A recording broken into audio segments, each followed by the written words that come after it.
3, 2, 1, go live.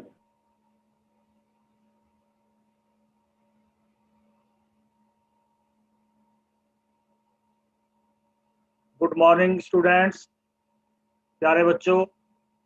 आज हम फिर अपनी ज्योग्राफी की क्लास लेकर आपके सामने हाजिर हैं।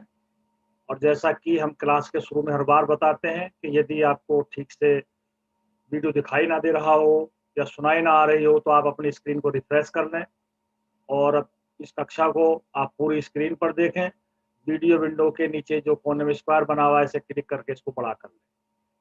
और एक ज़रूरी बात ये ध्यान रखनी है कि चैट बॉक्स में केवल और केवल विषय से संबंधित ही प्रश्न पूछें या ऐसे प्रश्न पूछें जिनकी आपको आवश्यकता है। अनावश्यक बातें आप चैट बॉक्स में ना करें। इससे उन बच्चों के क्वेश्चन प्रभावित होते हैं जो विषय के बारे में जानना चाहते हैं। तो प्लीज़ आप इस बात का ध्यान रखेंगे। प्यारे बच्चों, हम कोविड-19 के दौर में हैं और हमें इस लड़ाई को जीतना है और इसके लिए हमें उन सारे उपायों को अपनाना है जो इस कोविड से बचाव के लिए ज़रूरी है। जैसे हमें जब भी हम घर से बाहर निकलें तो हमें मास्क पहन कर निकलना है और सार्वजनिक स्थानों पर हमें सोशल डिस्टेंसिंग का पालन करना है। और जहाँ भी अवसर हो, मौका मिले, आपको अपने हाथों को साबुन से धोना है और या उनको सैनिटाइज करना है, क्योंकि ये हमारे लिए बहुत ज़रूरी है, हमारे अपने बचाव के लिए भी और इस महामारी को फैलने से रोकने के लिए भी ये चीज़ें आवश्यक है। मुझे आशा है कि आप इन चीज़ों का पालन करेंगे और इस लड़ाई में अपने देश का साथ देंगे। प्यारे बच्चों, दिल्ली सरकार ने एक मुहिम चला रखी है और इसे दिल्ली को स्वच्छ और साफ बनाने की है। और हम इस दिल्ली में रहते हैं, हम इसके नागरिक हैं, अच्छे नागरिक हैं, तो हमें उस मुहिम में साथ देना है कि हमें अपनी दिल्ली को साफ सुथरा रखना है, उसको पॉल्यूशन फ्री रखना है। और इसके लिए red light on, engine of, ये कैंपेन है। तो जब भी आप किसी रेड लाइट पर हो और आप कोई वाहन इस्तेमाल कर रहे हो तो जैसे ही रेड लाइट ऑन हो आप अपना इंजन या अपनी गाड़ी को ऑफ कर लेंगे। इससे 15 से 20% तक हम उसको पॉल्यूशन को बचा सकते हैं। और ऊर्जा के जो हमारे संसाधन हैं, जो पेट्रोल है हम यूज करते हैं, उसकी भी हम बचत कर सकते हैं। तो इससे दोहरा लाभ है, हमारी अपनी दिल्ली तो स्वच्छ रहेगी ही और हमारे जो एक अच्छे नागरिक होने का दायित्व है उसका भी हम निर्वाह करेंगे और अपने ऊर्जा के संसाधनों को भी हम बचाएंगे। तो मुझे आशा है कि आप इन चीज़ों का पालन करेंगे और इस मुहिम में आप साथ देंगे।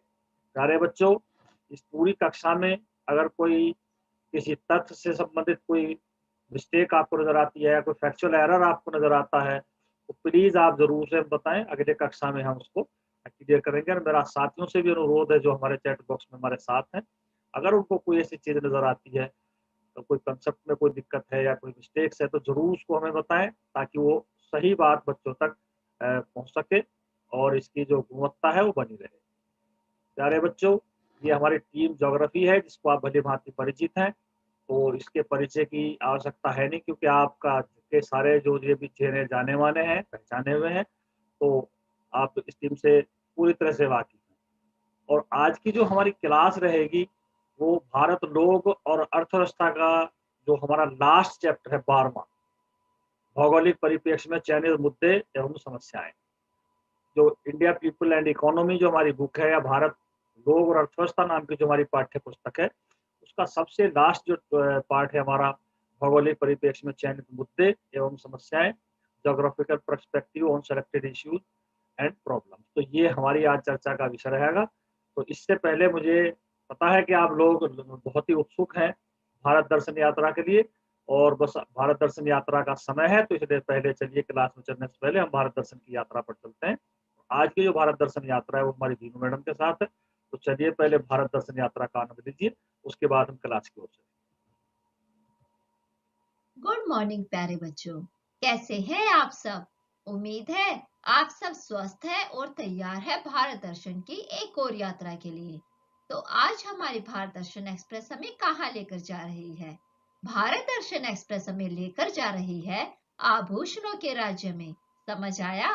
चलो एक और हिंट देते हैं। हम जा रहे हैं भारत की मशहूर बॉक्सर मैरी कॉम के स्टेट में। अब तो आप समझ ही गए होंगे। जी हाँ, मणिपुर। मणिपुर राज्य भारत के पड़ोसी देश म्यांमार की सीमा से लगा हुआ है। यह भारत का एक आकर्षित नॉर्थ ईस्टर्न स्टेट है मणिपुर की राजधानी इम्फाल है और मणिपुर को साउथ एशिया का प्रवेश द्वार भी माना जाता है। मणिपुर ही वह स्थान है जहां से पोलो की शुरुआत हुई। मणिपुर के लोग पोलो को सजोल काजेई कहते हैं। भारत देश के सबसे खूबसूरत स्थानों के रूप में मणिपुर को भी गिना जाता है और यह टूरिस्ट को अपने यहाँ आने के लिए सदैव आमंत्रित करता है। यहाँ की शांत जलवायु, हरे भरे लहलाते घने वन और यहाँ की सुंदर झीलें इस पर्वतीय क्षेत्र की सुंदरता में चार चांद लगा देते हैं। मणिपुर जाने के लिए फ्लाइट, ट्रेन या बस से जा सकते हैं। मणिपुर में तुलिहल एयरपोर्ट है। यदि आप ट्रेन से जाना चाहें तो नागालैंड के दीमापुर रेलवे स्टेशन तक जा सकते हैं और आगे इम्फाल के लिए आपको बस लेनी होगी। तो सबसे पहले चलते हैं मणिपुर की सबसे खूबसूरत और रहस्यमय जगह पर, लोकटक झील। मणिपुर की लोकटक लेक विश्व की एकमात्र तैरती झील है। आप सोच रहे होंगे कि कोई झील भला कैसे तैर सकती है। दरअसल इस झील में हैं जिन्हें फोमडे कहा जाता है। इनमें से कुछ द्वीप तो इतने बड़े हैं कि उन पर रिजोर्ट्स तक बनाए गए हैं। जब आप यहाँ जाएं तो झील के बीचों बीच रिजोर्ट्स में रहकर प्रकृति का आनंद ले सकते हैं। इस झील में बहुत सारे गोल घेरे हैं जो इसके सौंदर्य को और भी बढ़ा देते हैं। दरअसल ये गोल घेरे फोमडियों को बीच में से काटकर मछुआरों द्वारा बनाए गए हैं ताकि मछलियां इन गोल घेरों के बीच में फंस सकें। तो ये है इन गोल घेरों का रहस्य। आप लोकटक लेक में छोटी छोटी बोट्स में बैठकर झील के सफर का आनंद ले सकते हैं। Loktak lake north east India की सबसे बड़ी मीठे पानी की झील है। झील पर सबसे बड़ा तैरता द्वीप है केबुल लामजाओ। केबुल लामजाओ नेशनल पार्क विश्व का एकमात्र तैरता हुआ नेशनल पार्क है। इस नेशनल पार्क में सबसे खास है संगाई हिरन को देखना। संगाई को मणिपुर का डांसिंग डियर भी कहा जाता है। यहाँ के लोग कहते हैं कि ये हिरन दौड़ते दौड़ते रुककर कलाबाजियां दिखाता है और लोगों को मुड़ मुड़ कर देखता है, तो इसलिए इसे संगाई यानी इंतजार करने वाला पशु भी कहा जाता है। तो कैसी लगी फ्लोटिंग लेक और फ्लोटिंग नेशनल पार्क? आगे चले। कंगला फोर्ट मणिपुर का एक हिस्टोरिकल साइट है। प्राचीन काल में यह महल मणिपुर के मेतई राजाओं का निवास हुआ करता था। मणिपुर में गर्व का स्थान है कंगला फोर्ट, जो 17वीं शताब्दी से अभी तक भी मजबूती से खड़ा हुआ है। मणिपुर राज्य की स्थापना और विकास कंगला से ही हुआ है, इसलिए यहाँ के लोगों का ये सबसे पवित्र स्थान है। अतुल्य भारत की जौहरी भूमि मणिपुर की राजधानी इम्फाल है, जो 7 पहाड़ियों से घिरी हुई है। यह जगह एक आरामदायक छुट्टी के लिए आदर्श मानी जाती है। इम्फाल में चारों ओर घूमने के लिए बहुत सुंदर सुंदर जगह है। इम्फाल में दुनिया का सबसे पुराना पोलो ग्राउंड है जो आज भी सक्रिय है। इम्फाल आलीशान हरे पहाड़ों से घिरा हुआ है जो एक किले के रूप में शहर की रक्षा करते हैं। कटहल और देवदार के पेड़ शहर की सुंदरता को और भी बढ़ा देते हैं। यहाँ आकर आप हरी घाटियों, प्राचीन किलों और लुभावने दृश्यों का आनंद उठा सकते हैं। आगे चलें। मणिपुर में ईमा कीथेल मार्केट एक बहुत ही अनोखा बाजार है। ईमा कीथेल का मतलब है माँ का बाजार। इस मार्केट को पूरी तरह महिलाओं द्वारा चलाया जाता है। ईमा कीथेल बाजार 500 साल पुराना है और वुमेन एम्पावरमेंट की एक अनूठी मिसाल है। यहाँ 5000 से ज्यादा स्टॉल्स हैं जिनमें हर छोटे से बड़ा सामान मिलता है। तो है ना एक शानदार जगह।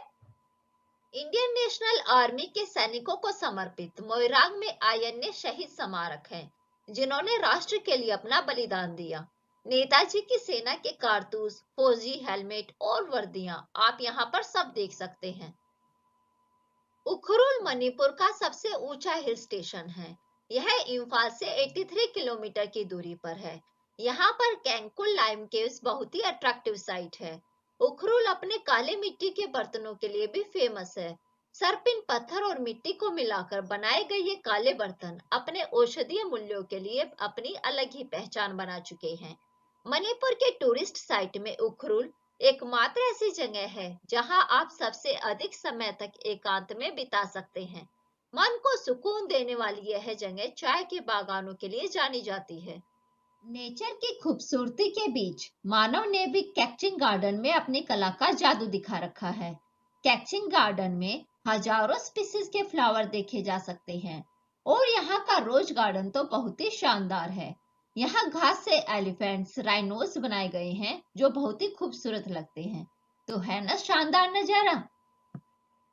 अगर आप एडवेंचर के शौकीन और प्रकृति प्रेमी हैं तो तामेंगलोंग जाना जरूर बनता है। तामेंगलोंग को बायोडायवर्सिटी हब भी कहा जाता है क्योंकि यहाँ पशु पक्षियों की बहुत दुर्लभ प्रजातियां पाई जाती हैं। तामेंगलोंग जाने पर होग हिरन, तीतर, हाइना देखने का मौका मिलता है। बराक रिवर वाटरफॉल, थारोन केव, जिलाद लेक्स, घास के मैदान हैं। यहाँ जिलाद लेक में अजगर, कछुए, वाटरबर्ड दिखते हैं। यहाँ की थारोन केव्स बहुत ही शानदार जगह है। गुफा के एंट्री पॉइंट पर ही पूरा नक्शा बना हुआ है और गुफा के अंदर आप आसानी से नक्शे की सहायता से जा सकते हैं। और अब देखते हैं मणिपुर की सबसे शानदार जगह शिरोई हिल्स। यहाँ स्वर्ग पुष्प कहे जाने वाले शिरोई लिली फूल पाए जाते हैं। इस फूल की खासियत यह है कि यह शिरोई की पहाड़ियों के अलावा कहीं और पनप ही नहीं पाते। यह फूल विश्व में किसी भी अन्य स्थान पर नहीं पाए जाते। शिरोई लिली ग्राउंड लिली की एक स्पीसीज है जो केवल मणिपुर की शिरोई हिल्स के आसपास ही पाई जाती है। यह मणिपुर का स्टेट फ्लावर है। इसका आकार घंटी जैसा होता है और यह नीला गुलाबी पुष्प है। शिरोई लिली जो समुद्र तल से लगभग 8500 फीट की ऊंचाई पर ही बढ़ती है। इसे 1989 में मणिपुर का स्टेट फ्लावर घोषित किया गया था। भारत सरकार के पर्यटन विभाग की तरफ से यहाँ हर साल शिरोई लिली फेस्टिवल मनाया जाता है। रॉयल हॉर्टिकल्चर सोसाइटी जो दुनिया की सबसे बड़ी बागवानी संगठन है, उसने शिरोई लिली को 1948 में लंदन में अपने फ्लावर शो में सर्वश्रेष्ठ पुरस्कार दिया गया। शिरोई लिली हर साल अप्रैल से जून के महीने के दौरान ही खिलता है। उस समय शिरोई की पहाड़ियां विहंगम दृश्य प्रस्तुत करती हैं और फूलों के मौसम के दौरान चमकदार लिली शिरोई हिल रेंज को बहुत अट्रैक्टिव बना देती हैं। तो कैसी लगी मणिपुर की यात्रा? अब चलते हैं अपनी क्लास की ओर।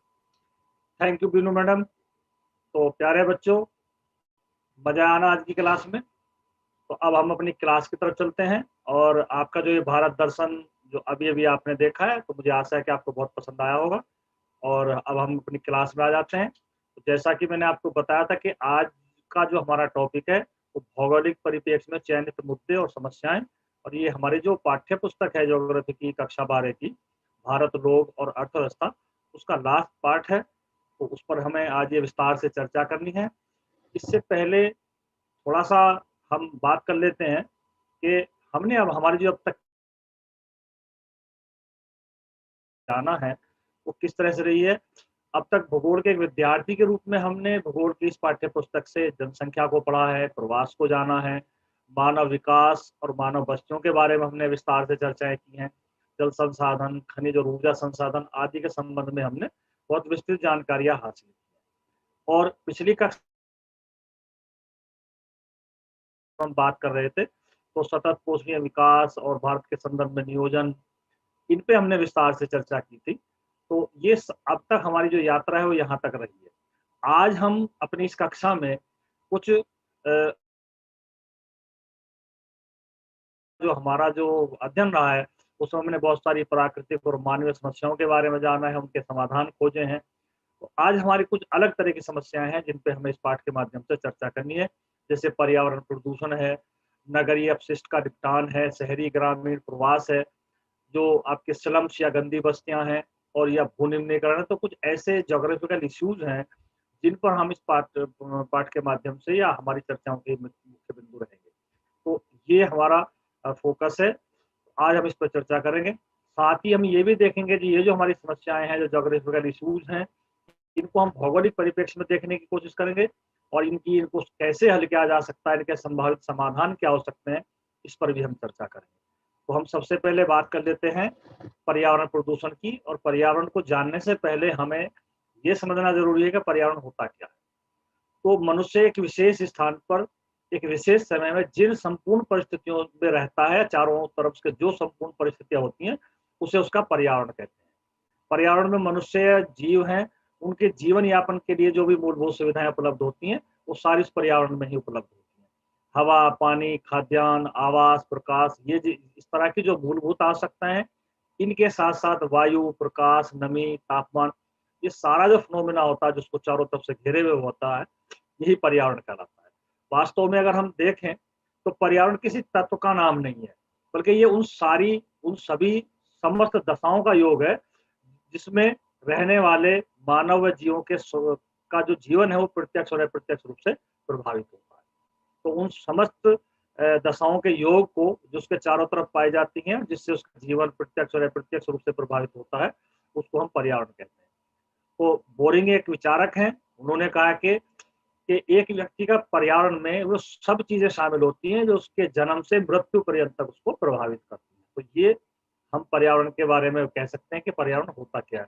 अर्थात एक सरल सी भाषा में हम जान सकते हैं कि हमारे चारों तरफ की जो परिस्थितियां जिसमें हम रहते हैं, जिसमें हम अपना भरण पोषण करते हैं, जिसमें हम अपना जीवन जीते हैं, तो सारी परिस्थितियां चाहे वो प्राकृतिक हैं, चाहे मानव निर्मित हो, सारी हमारे जो चारों तरह की परिस्थितियां वो हमारा पर्यावरण कहलाती है। अब इसमें एक दूसरा शब्द आता है पर्यावरण प्रदूषण। तो अब इस पर्यावरण प्रदूषण को हम जान लेते हैं। पर्यावरण में जो पाए जाने वाले तत्व हैं, वायु है, जल है, मृदा है और पृथ्वी की भौतिक और रासायनिक जो गुण हैं, जब इनमें अवांछनीय परिवर्तन हो जाता है, संसाधनों को हानि पहुंचाने लगते हैं या जीवों को हानि पहुंचाने लगते हैं, तो उसको हम पर्यावरण प्रदूषण कहते हैं। तो जो हमारा जो चारों तरफ का पर्यावरण है जिसमें हम रहते हैं, जो हमारे जीवन के लिए आवश्यक है, जब इसमें कुछ ऐसे अवांछनीय परिवर्तन होते हैं या ऐसी कुछ चीजें शामिल हो जाती हैं जो हमारे जीवन को हानि पहुंचाती हैं, प्रभावित करती हैं और हमारे जीवन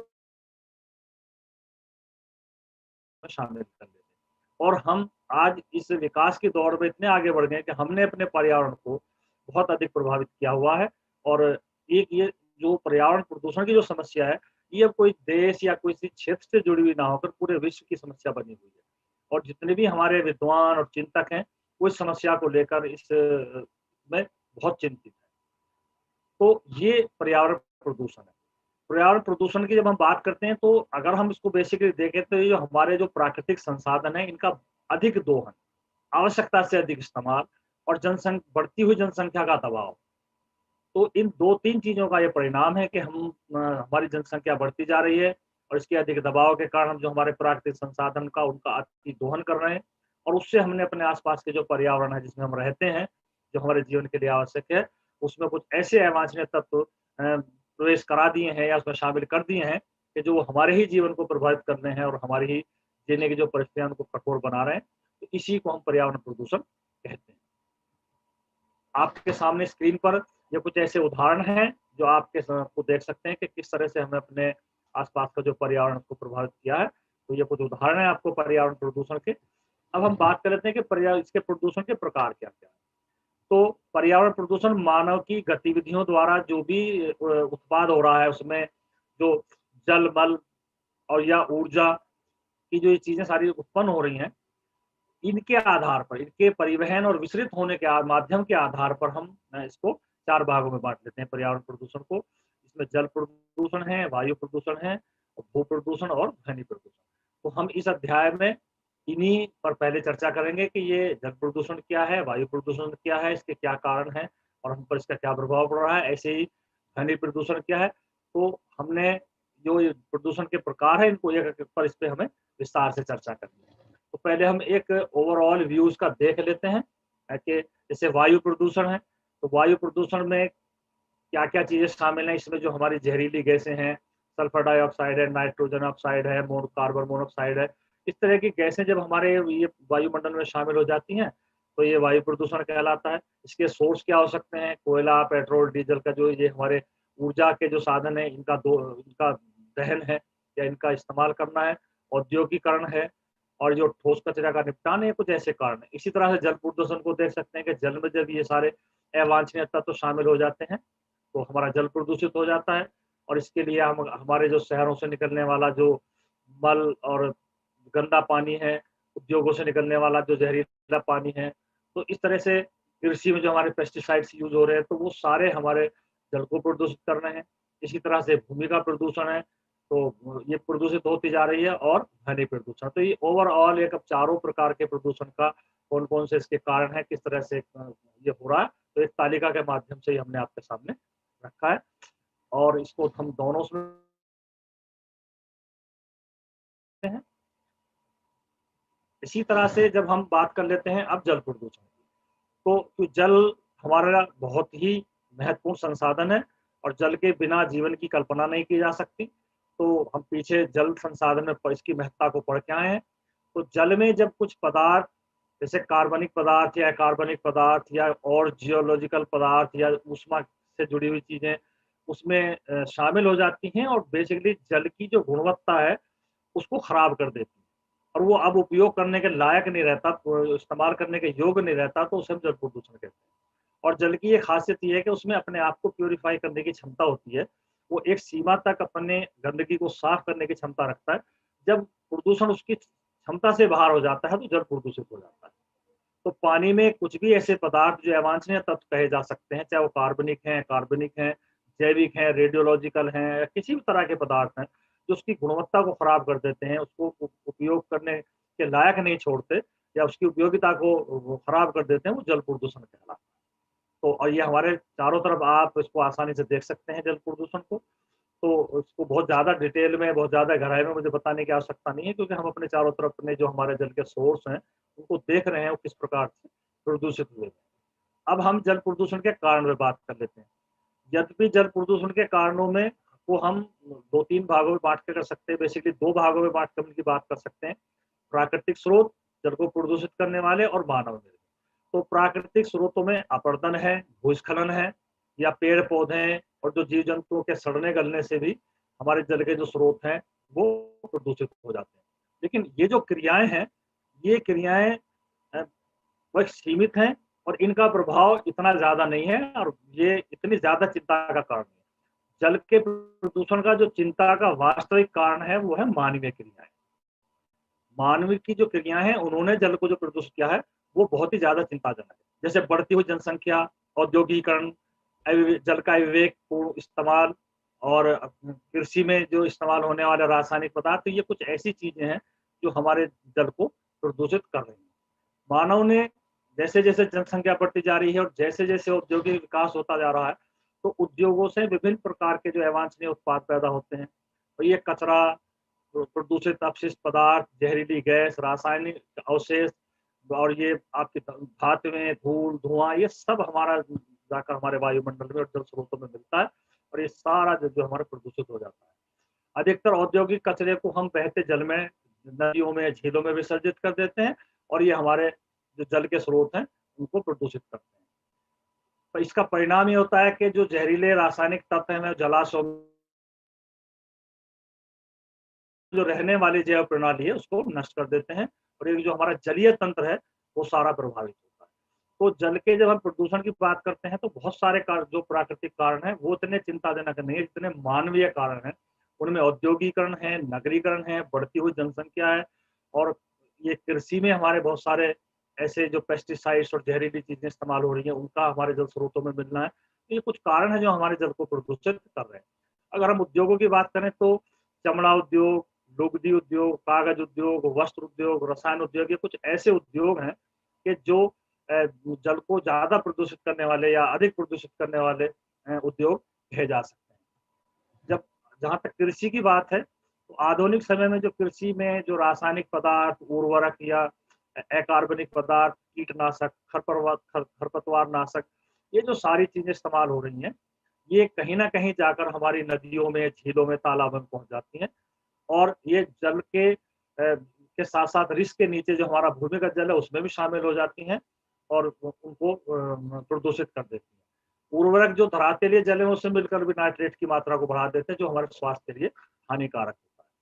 इसके अलावा और भी हमारी कुछ ऐसी धार्मिक गतिविधियां हैं, धार्मिक गतिविधियां या हमारी सांस्कृतिक गतिविधियां जैसे तीर्थ यात्राएं हैं, मेले हैं, त्योहार हैं, पर्यटन है, तो इसके माध्यम से भी हम अपने जल स्रोतों को बहुत बुरी तरह से प्रदूषित करते जा रहे हैं।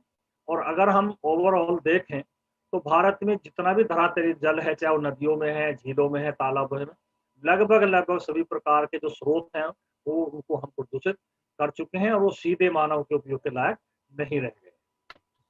तो ये सारा मैंने अब जल प्रदूषण क्या है और कौन कौन से इसके कारण पर चर्चा की है।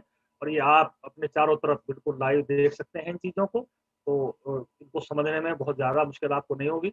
अब हम बात कर लेते हैं कि इसके परिणाम क्या हैं, इसके दुष्परिणाम क्या होते हैं। जल प्रदूषण विभिन्न प्रकार की बीमारियों को जन्म देता है और ये बीमारियों का स्रोत बन जाता है। प्रदूषित जल के उपयोग के कारण डायरिया या दस्त, आंतों के कृमि, हेपेटाइटिस जैसी बीमारियां हो जाती हैं। और WHO की एक रिपोर्ट है, उसके अनुसार भारत में लगभग 1/4 जो संचारी रोग हैं वो जल से ही पैदा हो रहे हैं। तो सबसे बड़ा परिणाम जल प्रदूषण का यह है कि ये हमारे स्वास्थ्य को बहुत बुरी तरह से प्रभावित कर रहा है और सीधे जल प्रदूषण और लगभग 1/4 जो संचारी रोग हैं भारत में जो पाए जाते हैं, WHO की रिपोर्ट है, वो जल के कारण। और अभी भी स्वच्छ जल हम अपनी पूरी जनसंख्या को अभी पहुंचाने में असमर्थता महसूस कर रहे हैं। जल प्रदूषण से लगभग सभी नदियां प्रभावित हुई हैं, लेकिन कुछ नदियां ऐसी हैं जो हमारे लिए बड़ा पवित्र स्थान रखती हैं, हमने उनको भी प्रदूषित कर दिया है। जैसे अब गंगा नदी को लीजिए, गंगा नदी हमारी धार्मिक दृष्टि से भी, आर्थिक दृष्टि से भी, सांस्कृतिक दृष्टि से भी बड़ी महत्वपूर्ण रही है और हमारे जीवन का आधार रही है। और हमने प्रदूषण के लिहाज से उसमें भी कोई कमी नहीं छोड़ी, उसको भी हमने बहुत बुरी तरह से प्रदूषित कर रखा है। तो गंगा नदी की स्थिति में सुधार के लिए राष्ट्रीय स्तर पर एक सफाई अभियान चलाया जा रहा है और इसको जो नाम दिया गया हो नमामि गंगे कार्यक्रम भारत सरकार द्वारा चलाया जा रहा है, जो गंगा नदी की सफाई के लिए है। आप इस कार्यक्रम के की जो कुछ चीजें हमको देख सकते हैं, ये गंगा का एक दृश्य है कि इसमें धीरे धीरे पानी की मात्रा भी कम हो रही है और हमने इसके इस्तेमाल से इसको कैसे प्रदूषित किया है। नमामि गंगे जो कार्यक्रम है, इसको आप देख सकते हैं कि ये क्या इसके लिए किया जा रहा है। केंद्र सरकार से जो ये प्रोग्राम चल रहा है गंगा की सफाई के लिए, इसमें शहरों से जो सीवरेज निकल रहा है उसके ट्रीटमेंट की व्यवस्था की जानी है। उद्योगों से जो निकलने वाला जो भी जल है या जहरीले पदार्थ है उनकी निगरानी होनी है। नदियों की जो जो द्रोणी है उसके विकास पर कार्य होना है। नदी के किनारों पर पेड़ लगाना, वनीकरण करना और जैव विविधता में वृद्धि करना है। नदियों के तल की सफाई करनी है। उत्तराखंड, यूपी, बिहार, झारखंड जो गंगा जिन राज्यों से होकर बहती है उनमें हम गंगा ग्राम का विकास करना है। और नदी में किसी भी प्रकार के पदार्थों को डालना, भले ही चाहे वो किसी अनुष्ठान से संबंधित हो या हमारे किसी धार्मिक कार्य से संबंधित हो, वो सब ये प्रदूषण को बढ़ावा देते हैं। तो इन सबको रोकने के लिए लोगों में जागरूकता पैदा करनी है। तो ये कुछ उपाय हैं जो नमामि गंगे कार्यक्रम से नदी प्रदूषण को रोकने के लिए किए जा। आप ये तालिका में हमारी जो दोनों बड़ी नदियां हैं उत्तर भारत की, उनके बारे में देख सकते हैं कि गंगा नदी किन राज्यों में बह रही है और कैसे कैसे वो कौन कौन सी साइट्स हैं, पटरियां हैं जहाँ पर वो ये ज़्यादा प्रदूषित है और क्या इसके प्रमुख कारण है। जैसे गंगा नदी को देख सकते हैं, उत्तर प्रदेश, बिहार और पश्चिम बंगाल में बहती है। और ये जो प्रदूषण की जो पटरियां हैं या साइट्स कह सकते हैं, कानपुर का जो अनुप्रवाह है, वाराणसी का अनुप्रवाह है, फरक्का बांध है, तो ये इसके क्षेत्र हैं। और कानपुर जैसे महानगरों से औद्योगिक प्रदूषण और नगरीय केंद्रों से घरेलू अपशिष्ट इस नदी में विसर्जित किया जा रहा है। और इसके जो मुख्य प्रदूषक शहर है, कानपुर है, इलाहाबाद है, वाराणसी, पटना, कोलकाता, तो ये कुछ शहर हैं जो इसको प्रदूषित कर रहे हैं। ऐसी यमुना नदी को आप देख सकते हैं कि यमुना नदी कैसे कैसे ये बह रही है और कहाँ पर ये सबसे ज्यादा प्रदूषित है और क्या इसके कारण, उनकी आप कंपेरेटिव स्टडीज में से आप कर सकते हैं। अब हमारा दूसरा जो टॉपिक आ जाता है वो है वायु प्रदूषण। तो बिल्कुल जल प्रदूषण की तरह गैसें, कुहासा, दुर्गंध, जलवाष्प और दूसरे जो प्रदूषित पदार्थ है, इनका मिलना, इनकी अभिवृद्धि होना ही ये वायु प्रदूषण कहलाता है। जब ये वायु हमारे सांस लेने के लिए तो ये वायु प्रदूषित हो जाती है। जब हम इसके कारणों की बात करते हैं तो बहुत सारे कारण आपके चारों तरफ इसके वायु को प्रदूषित करने वाले आप देख सकते हैं। सबसे पहले जो ऊर्जा के हमारे स्रोत हैं जिनको हम ऊर्जा ईंधन कहते हैं, उसमें चाहे हम कोयले का इस्तेमाल करें या पेट्रोलियम का इस्तेमाल करें, इससे जो निकलने वाली जहरीली गैसें हैं वो सबसे ज्यादा वायु को प्रदूषित कर रही है। जीवाश्म ईंधन का जितना भी हम इस्तेमाल कर रहे हैं उससे के जलने से जो जहरीली गैसें पैदा हो रही है, वायु को सबसे ज्यादा, वायुमंडल को सबसे ज्यादा नुकसान दे रही है। इसके अलावा खनन कार्य जो होता है, खनन कार्य से बहुत सारी धूल उड़ती है, बहुत सारे पदार्थ जो वायुमंडल में मिलते हैं वो भी हमारे वायुमंडल को प्रदूषित करते हैं। उद्योगों से बहुत सारा जो गैसें निकलती हैं, बहुत सारा धुआं निकलता है, वो हमारे वायुमंडल को प्रदूषित करता है। तो ये कुछ कारण है जिन पे हमने चर्चा की है वायु को के प्रदूषण की। आप ये स्क्रीन पर देख सकते हैं कि क्या हालत है, किस तरह से हम धुआं वायुमंडल में छोड़ रहे हैं और ये प्रदूषण की मात्रा को बढ़ा रहे हैं।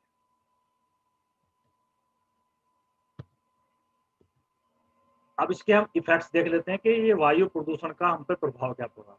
तो वायुमंडल में जो भी हमने पीछे कारण गिनाए, चाहे वो औद्योगिक कारण हो, चाहे ऊर्जा के साधनों की खपत हो, और जो भी ये सारी चीजें हैं, इनके साथ साथ इनसे जो भी ये गैसें निकल रही हैं, नाइट्रोजन ऑक्साइड, कार्बन डाइऑक्साइड, ये कार्बन मोनोऑक्साइड, सीसा, ये सारी चीजें जो हमारे वायुमंडल में मिल रही हैं, तो इनके मिलने की वजह से सबसे ज्यादा हमारे स्वास्थ्य पर इसका बुरा प्रभाव पड़ रहा है। हमारा जो श्वसन तंत्र है ये प्रभावित हो रहा है, तंत्रिका तंत्र, जो नर्वस सिस्टम है, ये सारा हमारे से प्रभावित होता है, और रक्त संचार संबंधी बहुत सारी बीमारियां इससे हमें उत्पन्न होती हैं। तो वायु प्रदूषण से श्वसन तंत्र, तंत्रिका तंत्र और रक्तचाप संबंधी बीमारियां पैदा होती हैं, ये हमारे स्वास्थ्य को प्रभावित करती हैं। इसी तरह से नगरों के ऊपर कभी कभी ये कोहरा छाया रहता है, और ये हमारे स्वास्थ्य को प्रभावित करता है, विजिबिलिटी डाउन कर देता है, बहुत सारे एक्सीडेंट्स भी नगरों में इसकी वजह से होते हैं। ये इसका प्रभाव भी हमारे ऊपर पड़ता है, जो मानव स्वास्थ्य के लिए बहुत घातक है। और कभी कभी जो अम्लीय वर्षा होती है, उसका कारण भी ये वायु का प्रदूषण ही होता है। तो ये कुछ इफेक्ट्स हैं वायु प्रदूषण के। एक रिपोर्ट हम देख लेते हैं, ये डीडी न्यूज पर ये बहुत पहले एक वायु प्रदूषण के ऊपर एक रिपोर्ट आई थी, तो प्लीज आप जरा उसको देखें, इससे आपको वायु प्रदूषण का जो भी है चीजें हैं वो आपके सामने क्लियर हो जाए।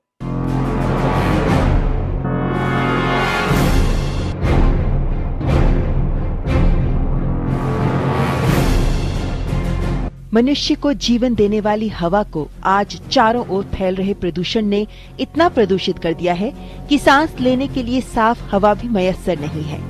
बढ़ते हुए कल कारखाने, सड़कों पर बेतहाशा दौड़ती गाड़ियों का धुआं, संयंत्रों में कोयले की बढ़ती खपत, ये सभी मिलकर हवा में प्रदूषण को बढ़ाते हैं।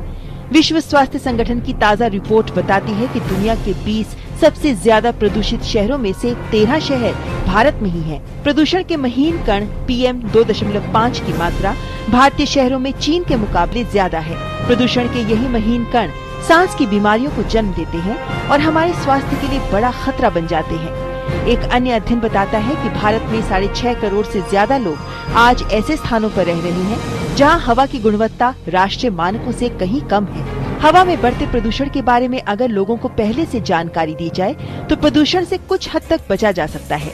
हवा की गुणवत्ता के इंडेक्स के माध्यम से हवा की गुणवत्ता को विभिन्न स्तरों पर दिखलाया जाता है। दुनिया के विभिन्न शहरों में वायु गुणवत्ता के इंडेक्स के माध्यम से लोगों को इस बारे में पहले से सूचित किया जाता है कि इस दिन हवा में प्रदूषण की मात्रा कितनी होगी।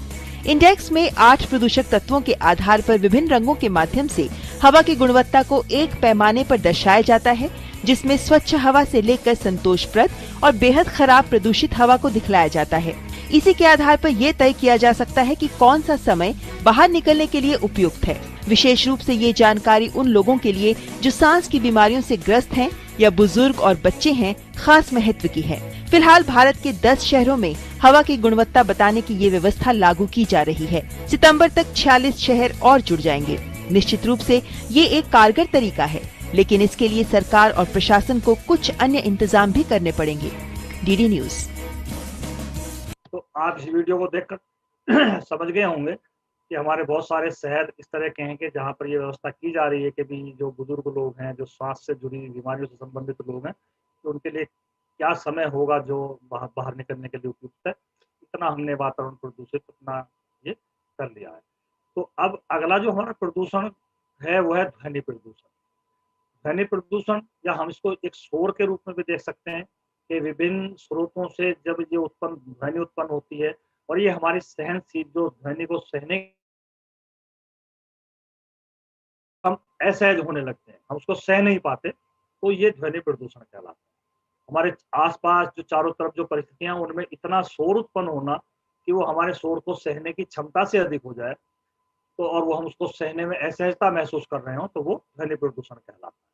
और इसके बहुत सारे कारण विभिन्न प्रकार के जो उद्योग हमारे आसपास चल रहे हैं, उनमें जो आवाजें उत्पन्न हो रही हैं वो इसका एक बहुत महत्वपूर्ण कारण होना। इसमें मशीनों का चलना, निर्माण कार्य, जो मकान बन रहे हैं, तोड़ फोड़ जो हो रही हैं, या जो हमारे वाहन चल रहे हैं उनसे जो शोर उत्पन्न हो रहा है, वायुयान है, तो ये जितने भी हमारे परिवहन के साधन हैं, औद्योगिकरण है, ये सारी जो गतिविधियां हमारे चारों तरफ हो रही हैं और इनसे जो शोर उत्पन्न हो रहा है, ये इसका सबसे बड़ा कारण है। इसके अलावा कुछ हमारी मानवीय गतिविधियां भी हैं, जैसे हम सायरन का यूज, फेरी वाले या सामान बेचने वाले होते हैं, कुछ सामुदायिक गतिविधियां होती हैं, कुछ उत्सव होते हैं, शादियां होती हैं, तो ऐसे बहुत सारे हमारे सामाजिक सांस्कृतिक कार्यक्रम हैं जो हमारे आसपास बहुत शोर उत्पन्न कर देते हैं और ध्वनि प्रदूषण का कारण होते हैं। तो ये सारे कारण हैं जो ध्वनि को, हमारे आसपास के जो पर्यावरण है उसको प्रदूषित करते हैं, और ये हमारी सहन शक्ति से बाहर हो जाती है, जिसका प्रभाव हम पर विपरीत पड़ता है। ध्वनि के प्रदूषण को हम डेसिबल के संदर्भ में मापते हैं, और ये एक सीमा तक ही हम इसको सहन कर पाते हैं। इससे ज्यादा होने पर ये हमारे स्वास्थ्य के लिए हानिकारक होने लगती है। यातायात द्वारा जो पैदा किया गया शोर है वो अपनी तीव्रता और प्रकृति के आधार के घटक पर निर्भर करता है। ध्वनि प्रदूषण में एक बात ये देखने में आती है कि ये जहां उत्पन्न होता है तो इसकी जो डेंसिटी है वो कम होती चली जाती है, लेकिन हमने पिछले 40 वर्षों में जो अनुभव किया से देखा कि हमने सभी प्रकार के जो ध्वनि प्रदूषण है इसको बहुत तेजी से बढ़ा दिया। अगर हम देखें तो इन 40 सालों में ये कई गुना बढ़ गया है, और ध्वनि प्रदूषण एक बहुत बड़ी समस्या शहरों में और भीड़ भाड़ वाले इलाकों में उत्पन्न होती जा रही है।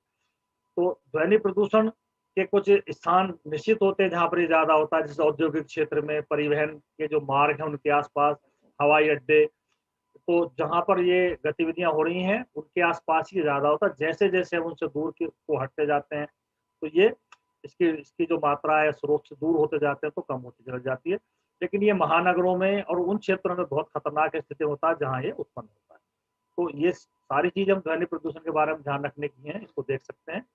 और ये तो डायग्राम्स हैं जो आपको दर्शा रहे हैं कि ध्वनि प्रदूषण की क्या स्थिति है। आप अगर ध्वनि प्रदूषण के हिसाब से देखें तो वर्ल्ड के अगर टॉप 10 सिटी को देखें तो उसमें हमारे भारत के 2 शहर, दिल्ली और मुंबई, उसमें शामिल है। अगर 10 शहरों की जो सबसे ज्यादा ध्वनि से प्रदूषित है उनमें हम देखें तो उनमें 2 शहर हमारे भी, दिल्ली और मुंबई, दोनों इसमें शामिल हैं। तो ये हमारे लिए एक अच्छी बात नहीं है, तो हमारे लिए चिंता का विषय है। इसी तरह से अगला जो हमारा कंटेंट है जिस पे हमें बात करनी है, अब तक जो हमारी यात्रा रही है वो पर्यावरण प्रदूषण पर रही। मैंने पर्यावरण के बारे में बताया, पर्यावरण प्रदूषण किसे कहते हैं वो बताया, फिर प्रदूषण के प्रकार पे बात की, और 3 ये जल प्रदूषण क्या है, उसके कारण उत्पन्न हो रही है। इसी पर हमने वायु प्रदूषण की बात की है, क्या होता है, क्या क्या इसके कारण है और किस तरह से हमारे जीवन को प्रभावित कर रहा है। ऐसी ध्वनि प्रदूषण की बात की है। अब एक और बहुत बड़ी समस्या है अर्बन वेस्ट डिस्पोजल या नगरीय अपशिष्ट का निपटान। ये हमारे शहरों में दिन प्रतिदिन बढ़ती जा रही है और हमारे जीवन को प्रभावित कर रही है। तो नगरीय अपशिष्ट या अर्बन वेस्ट, शहरों से जो निकलने वाला जो कूड़ा कचरा और जल मल, ये जो सारी चीजें ये अर्बन वेस्ट में आता है। इसका निपटान कैसे हो, ये एक समस्या हमारे शहरों में बढ़ती जा रही है। तो इसको हमें समझना है। तो पहले हम ये देख लेते हैं कि नगरों को आमतौर से हम देखते हैं अति भीड़ भाड़, संकुलता या बढ़ती हुई जनसंख्या, अपर्याप्त सुविधाएं, ये हमारे शहरों में बड़ी अच्छी तरह से देखी जा सकती हैं। साफ सफाई की स्थिति ठीक नहीं है, वायु प्रदूषण है। तो ये कुछ विशेषताएं सी हमारे शहरों की इस वक्त बनी हुई है, इनमें हम जीने के आदी हो रहे हैं। हमारे शहरों में भीड़ भाड़ है, संकुलता है, जनसंख्या बहुत तेजी से बढ़ रही है और साफ सफाई की स्थिति बहुत अच्छी नहीं है, और हमारा जो पर्यावरण है वो आए दिन उस पर ये सूचनाएं जारी होती रहती हैं। ये बड़ा चिंता का विषय बनते जा रहे हैं। तो ऐसे रूपों में हम अपने शहरों को इस वक्त पहचान रहे हैं, और ये सबसे बड़ी चुनौती इन नगरों में होती जा रही है। ठोस अपशिष्ट या जो कचरा जो निकल रहा है शहरों से, हर घर से जो कचरा निकलता है, ये अर्बन वेस्ट के तौर पर बहुत बड़ी तादाद में कचरा, ये कूड़ा कचरा जो निकलता है, तो ये अर्बन वेस्ट कहलाता है। और इसके बहुत बड़ी मात्रा इसकी शहरों में होती है। जब हम इसको देखते हैं तो इसमें कौन कौन सी चीजें शामिल हो सकती हैं। इसमें हमारे पुराने सामान है, टूटे हुए सामान है, जंग लगी पिने हैं, कांच के सामान है, प्लास्टिक के डब्बे, पॉलिथीन की थैली, रद्दी, कागज, राख, फलोपियां, सीडी। अब जो भी हमारे घरों से जो कूड़ा कचरा निकल रहा है वो सारा इसमें शामिल होता है। और इसको हम देखते हैं तो इसके दो स्रोत हैं। ये दो स्रोतों से जनरेट हो रहा है शहर। पहले है घरेलू प्रतिष्ठान और दूसरे व्यवसायिक प्रतिष्ठान। घरों से निकल रहा है और जो हमारे व्यवसायिक प्रतिष्ठान है उनसे निकल रहा है। घरेलू कचरे को या तो हम देखते हैं, जब जो हमारे घरों से कचरा निकलता है तो नगर निगम के कर्मचारी आते हैं या जो भी आते हैं तो वो उनको कलेक्ट कर लेते हैं और किसी एक स्थल पर उनको ठेकेदार के द्वारा जो स्थल भरा हुआ उस पर डाल देते हैं।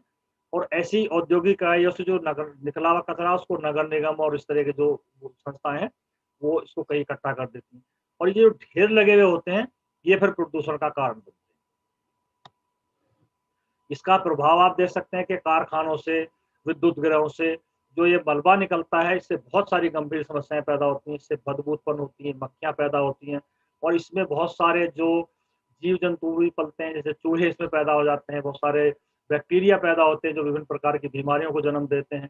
तो ये सारा जो प्रभाव है इस कूड़े से पड़ता है। तो अब आप देख सकते हैं कि घरों से जो निकलने वाला कूड़ा है वो कॉलोनी के बाहर किसी जो ढलान जिसको बोल देते हैं वहाँ इकट्ठा हो गया। वहाँ इकट्ठा होने के बाद में उसने वहाँ एक अजीब तरह की एक बीमारी की स्थिति सी पैदा कर दी। बदबू से आना, मक्खियों का उत्पन्न होना, उससे चूहे और जो जीव जंतु से पैदा हो जाना, तो ये सारी चीजें अर्बन वेस्ट से पैदा हो रही। इसमें लापरवाही से और भी ज्यादा परेशानी हो जाती है। जब कभी स्थिति ऐसी हो जाती है कि कोई बरसात का मौसम होता है और पानी में ये तैरने लगता है कूड़ा कचरा, तो ये और ज्यादा स्थिति को भयानक करता है। तो नगरीय क्षेत्रों के आसपास जो औद्योगिक इकाई हैं उनसे जो निकलने वाला जो गंदा बहुत बड़ी समस्या बनता जा रहा है। तीनों प्रकार के प्रदूषण को जन्म देता है। ये नगरीय जो अपशिष्ट है ये जल प्रदूषण, वायु प्रदूषण और आपका भूमि प्रदूषण, तीनों प्रकार के प्रदूषण को बढ़ावा देता है। जल प्रदूषण को देख सकते हैं कि इससे हमारे जल के जो स्रोत हैं वो प्रदूषित हो रहे हैं, उनमें सीधा हम इसका निस्तारण कर देते हैं।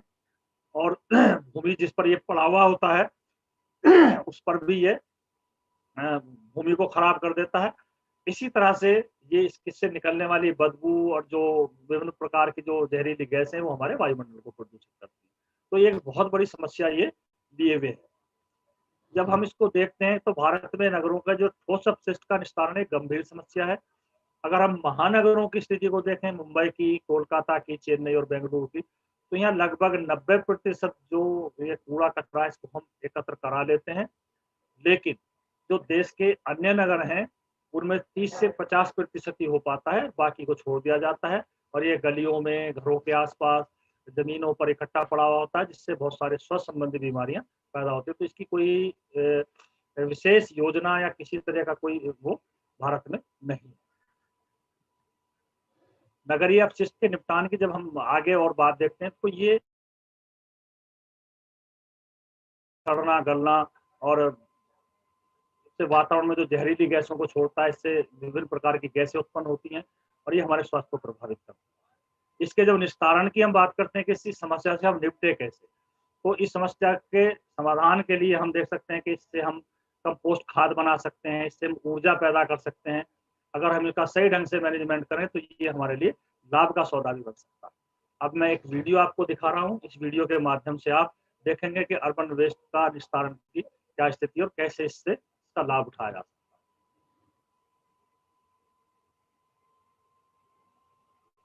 है। ये कचरा हमारे आपके घर से ही निकला है। अगर इसकी जल्दी सफाई न की गई तो ये चारों ओर बीमारियां फैलाएगा। सड़कों पर हमारा चलना मुश्किल हो जाएगा। क्या आपने कभी सोचा है कि आपके शहर से निकलने वाला ये टनों कचरा कहां जाता है? हमारे नगर निगम को सारे शहर का कचरा साफ करने का कार्य आवंटित है।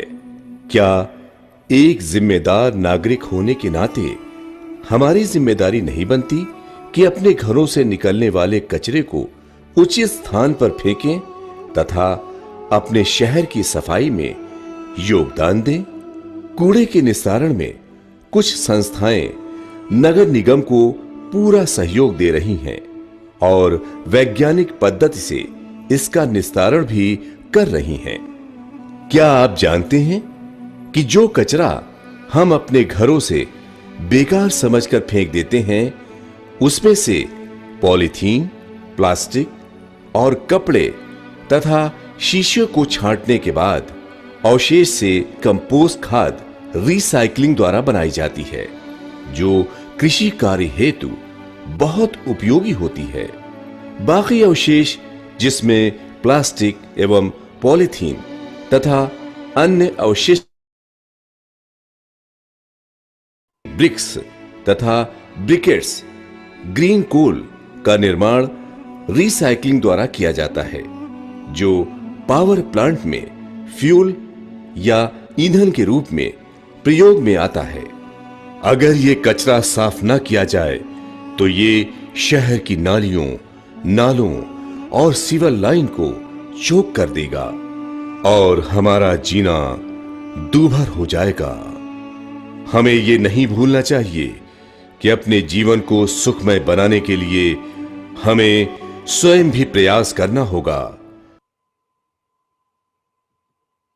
तो अभी आपने जो ये देखा, ये हमारे जो नगरीय अपशिष्ट का निपटारण है उससे संबंधित जुड़ा हुआ ये वीडियो था।